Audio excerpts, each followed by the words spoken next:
If you want to change the world, start off by making your bed. If you make your bed every morning, you will have accomplished the first task of the day.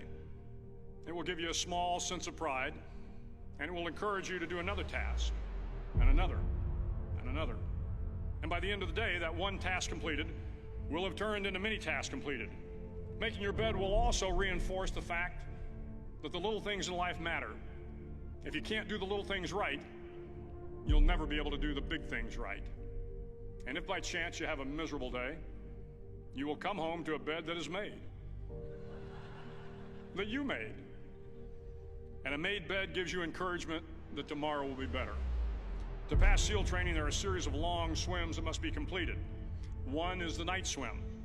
Before the swim, the instructors joyfully brief the students on all the species of sharks that inhabit the waters off San Clemente. They assure you, however, that no student has ever been eaten by a shark, at least not that they can remember. But you are also taught that if a shark begins to circle your position, stand your ground. Do not swim away. Do not act afraid.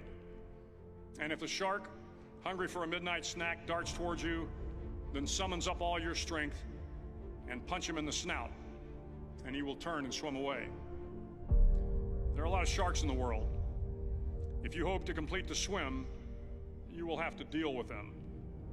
So if you want to change the world, don't back down from the sharks. Over a few weeks of difficult training, my SEAL class, which started with 150 men, was down to just 42.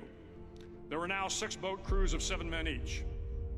I was in the boat with the tall guys, but the best boat crew we had was made up of the little guys, the Munchkin crew, we called them. No one was over 5'5".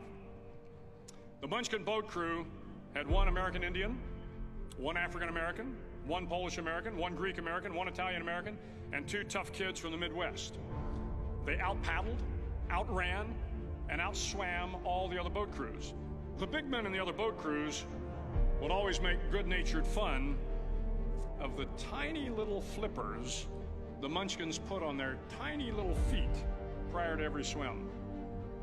But somehow these little guys from every corner of the nation and the world always had the last laugh, swimming faster than everyone and reaching the shore long before the rest of us. SEAL training was a great equalizer.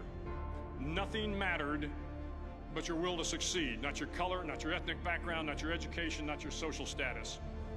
If you want to change the world, measure a person by the size of their heart, not by the size of their flippers. The 9th week of training is referred to as Hell Week. It is 6 days of no sleep, constant physical and mental harassment, and 1 special day at the Mud Flats.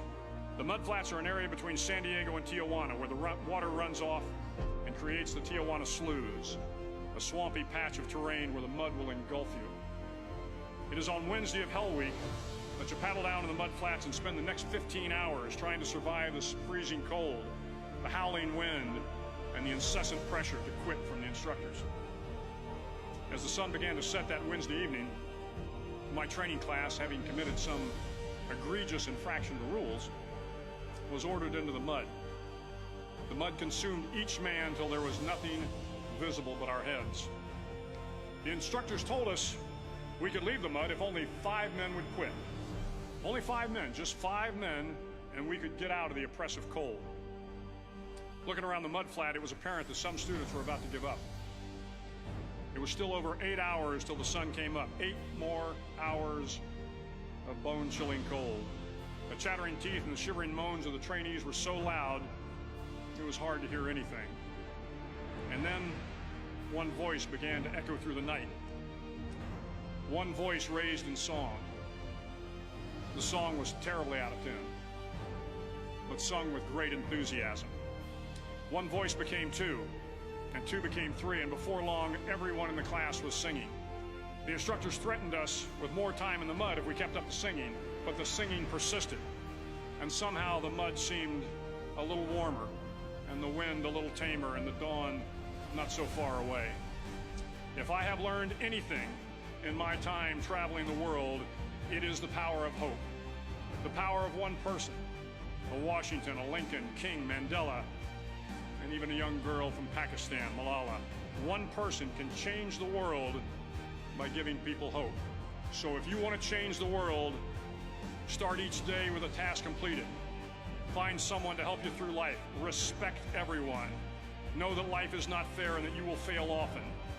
But if you take some risks, step up when the times are the toughest, face down the bullies, lift up the downtrodden, and never ever give up. If you do these things, the next generation and the generations that follow will live in a world far better than the one we have today. And what started here will indeed have changed the world for the better.